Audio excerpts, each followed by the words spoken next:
Chicago Pride Parade and other long-established parades, including Bud Billiken, are being asked by city leaders to scale back. Tonight, our I-team finding out why there are cutbacks and how parade organizers will manage them. Investigative reporter Jason Knowles is here with us tonight and has the latest. Jason? Rob, Cheryl, Chicago is known for summertime festivals and parades, and this year there's also the Democratic National Convention. Now, overtime for police and other city workers is a major concern, and the I-team is finding out about changes parades are making. Since 1970, the Chicago Pride Parade has rolled out the Rainbows for All, becoming a regional, even a national event of acceptance.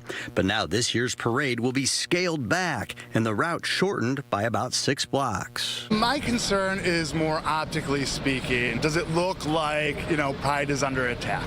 And what I would say to them is this is about making sure that everyone who attends is safe. Kevin Morrison is a Cook County Commissioner in the 15th District. He and other politicians are being asked to reduce their group sizes in the parade route. In the past, we were able to have a banner and around 10 supporters walk with you.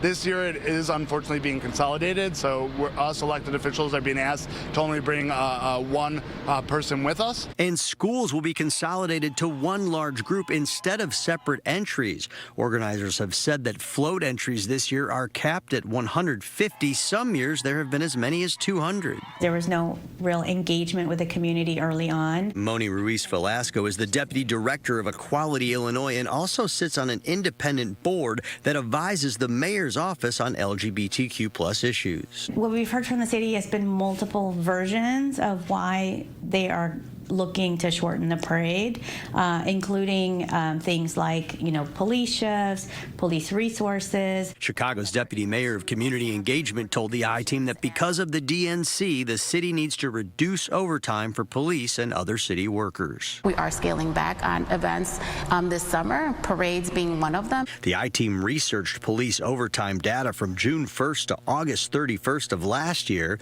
The city spent $73.2 million in CPD overtime. The DNC is coming in August, and it requires an all-hands-on-deck approach. It's also about city workers that are working to the best of their ability to ensure a safe route and that they're able to also have great working conditions. Mighty Sinstack Rice is the president and CEO of the Chicago Defender, which produces the Bud Billiken Parade, which was also asked to scale back. It's unfortunate, but we are still hopeful because we're celebrating 95 years of Bud Billiken. She says parade entries will not be denied, but that the August parade will be streamlined. There's a group of marshals, and they're making sure that the parade goes a little faster. We had this problem already where there were a lot of gaps because people would stop and perform when they weren't supposed to. Pride Parade organizers would not talk on camera, but in a statement said, "We want to reaffirm that the Chicago Pride Parade is not just an event. It has been a beacon of hope, resilience, and strength for half a century.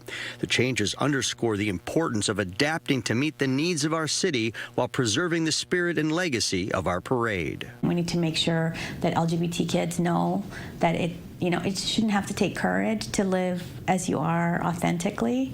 And, the parade is a place often where people first come to really be themselves. The FBI and the Department of Homeland Security issued an alert saying that foreign terrorist organizations could be targeting Pride events nationwide, but there's no specific threat to Chicago. The 53rd Chicago Pride Parade will be held Sunday an hour earlier at 11 a.m. Rob, Cheryl, that could also help reduce overtime by ensuring that a police shift change can happen on time. One thing is for sure, there will be big crowds, more than 1 million people expected to be there. Yeah, it's going to be great. And it looks like the weather's going to be great for the parade on Sunday for sure. Nice and sunny. Jason, you mentioned it. So Jason will be part of the live broadcast of Sunday's parade along with Tanya Babich, Jose Sanders.